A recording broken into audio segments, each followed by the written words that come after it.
Michael LaPlaglia at Insperity. Michael, thank you for joining us this afternoon. Tell us why we need to get smart on your industry IQ. Thanks, Matt. Thanks for having me. We've been working with Insperity, I guess, has been in the greater Washington, D.C. metro market and across the country for the better part of 35 years. And we've been partnering with government contractors for a number of reasons that I guess we'll discuss today. Myself have been working with the organization for just under 5 years, and then primarily work with the government contracting industry, lean, purpose-built organizations. So looking forward to talking to you today. Michael, thanks. Yeah, you guys have a great reputation in working with government contractors. There's a lot of misnomers on working with a PEO, but what are the benefits of working with a PEO that a growing government contractor may not fully appreciate? Yeah, I think that working with a PEO, allows growing organizations, growing contractors who are typically lean and purpose-built, as I articulated, to focus on revenue generating activities as opposed to, the ever-changing landscape of HR. In many cases, multi-state compliance. In most cases, these business owners don't start their business with the goal of becoming an expert in HR, right? And additionally, and arguably the better known side of the PEO offering is the health and welfare side of the employment equation.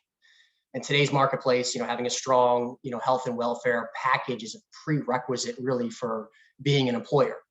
That coupled with our ability to manage the trend of the ever, rising healthcare costs that plague most small businesses creates a situation that's not only good for the employee, but it's good for the employer.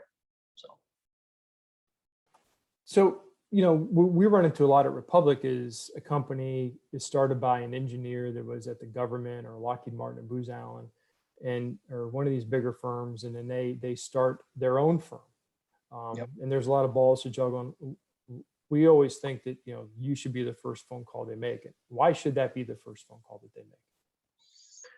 Great question. I think a few things come to mind. For starters, and I may be biased, but Insperity's, approach to, let's call it HR as vertical, right? The depth, breadth, and level of care that we bring to the table is really kind of second to none in the marketplace. In most cases, a lot of organizations aggregate multiple disparate vendors who aren't talking to each other.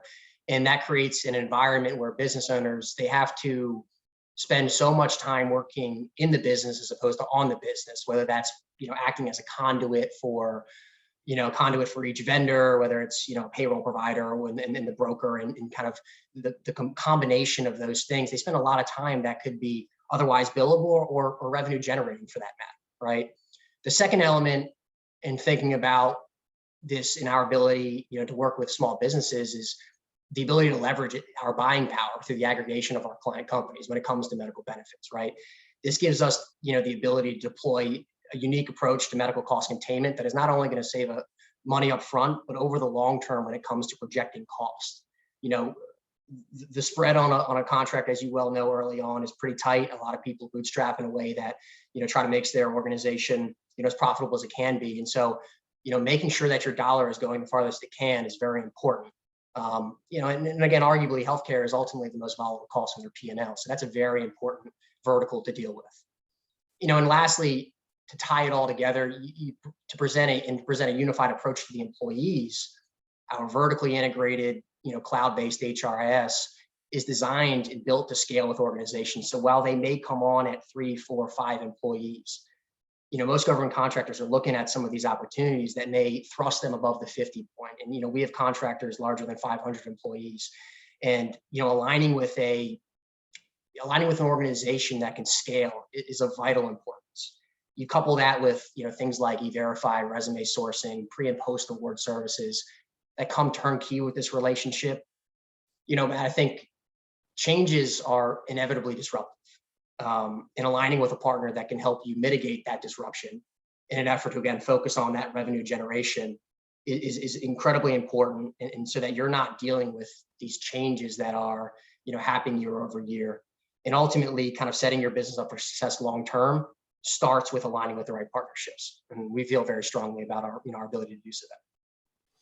Yeah, and you guys take a very consultative sales approach. You guys speak to hundreds of companies every year.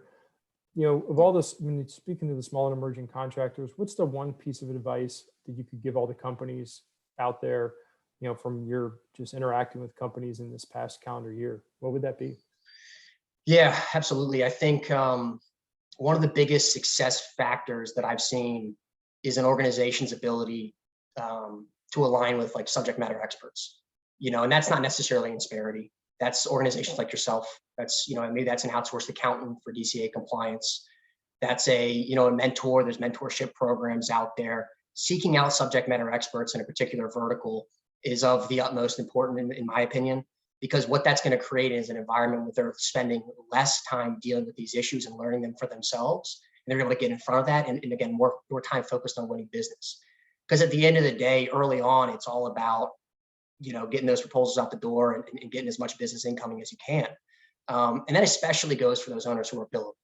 A billable owner spending at nights and weekends dealing with HR is probably not the best use of their time. I recognize bootstrapping is certainly part of the business, but ultimately that's not the best time that they can spend. And I also think, on the note of, of bootstrapping and staying as lean as you possibly can, ensuring those things that are done correctly on the front end, I think is going to end up being the most cost effective in the long run. So doing these things and aligning with these subject matter experts, again, whether that be, an organization like myself or you or, accounting or whatever that need is, depending on what niche you sit in, I think that is really a springboard into success that a lot of folks spend a lot of years dealing with, to start up. And, again, that ultimately was never the reason they got into business to begin with. No, those are some great pieces of advice. It's great bringing your knowledge base into the RCA Industry IQ is that you can meet with so many companies. You've seen so many different situations over the last year. Yeah. And that's going to be a wrap for this session of the RCA Industry IQ. We're joined this afternoon by Michael LaPaglia with Insperity. I am Matt Stavish with Public Capital Access. Until next time, this is an RCA Industry IQ.